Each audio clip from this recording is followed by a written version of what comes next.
Xin tử chết chả tôi chết đấy đấy rồi xin lỗi là nó mua cho gia đình nó đây mưa đi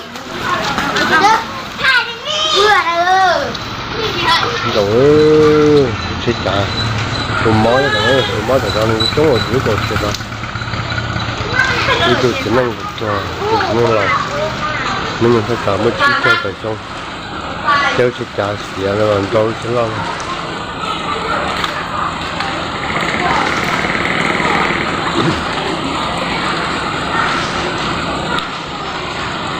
không được trông chớ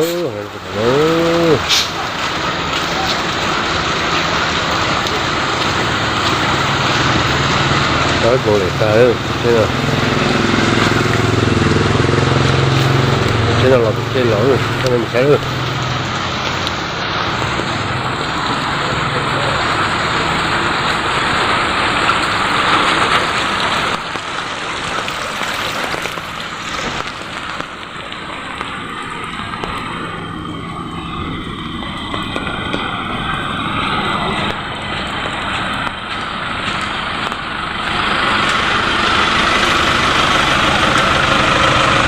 là cái là coi đường đầu thì nữa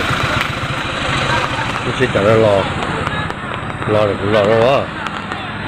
còn còn lại ta ơi rồi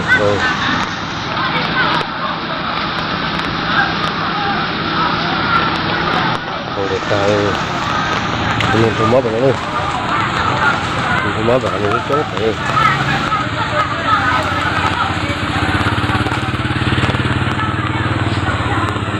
đó sẽ tới rồi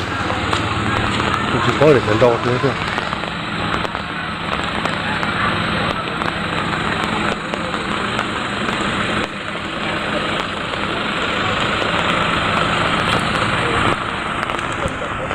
rồi đo rồi đó sẽ ra bỏ rồi thế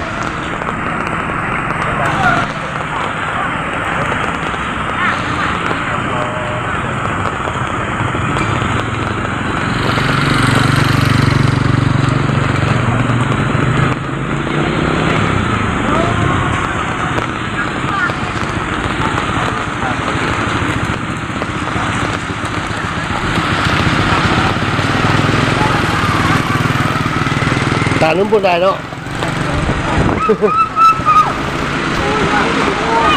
chào đây cái chạy thì cái này có chứa được thôi cái này chứa mình mói vậy thôi thì chúng mình đưa cái chạy còn tôi sẽ lo rồi tôi sẽ lo rồi chỉ có thì mình đâu có thế rồi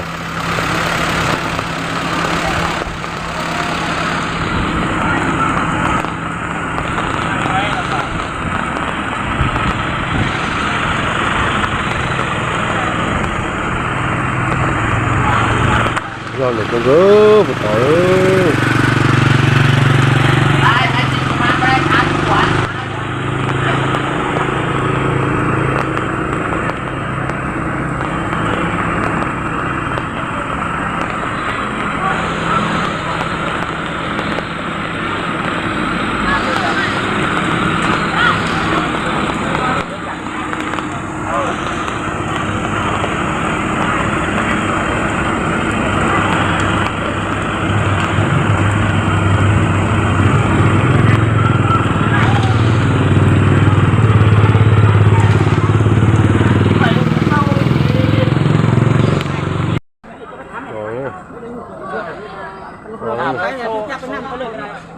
còn nó còn trong này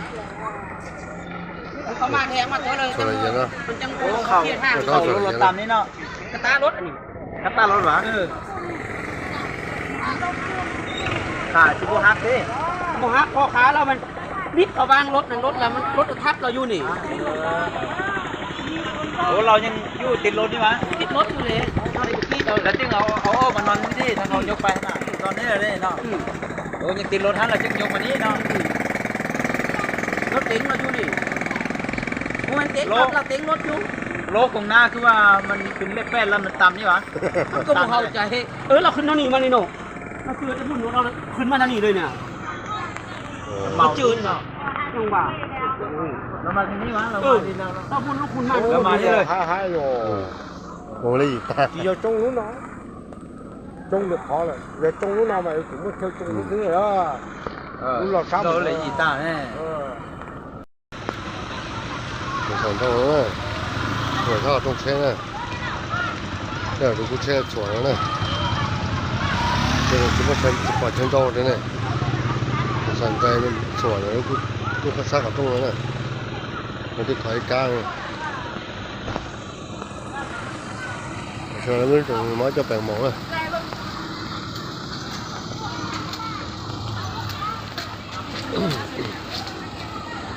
ใส่ส่วนแล้วก็ขัดตรงแล้วเอาไม้กลางแล้วลูกเช็ดรอก็รอน้ำหยดรอลูกเช็ดรอไปเช็ดรอลูกเช็ดแล้วเราไปเช็ดรอ ตับขนาดนี้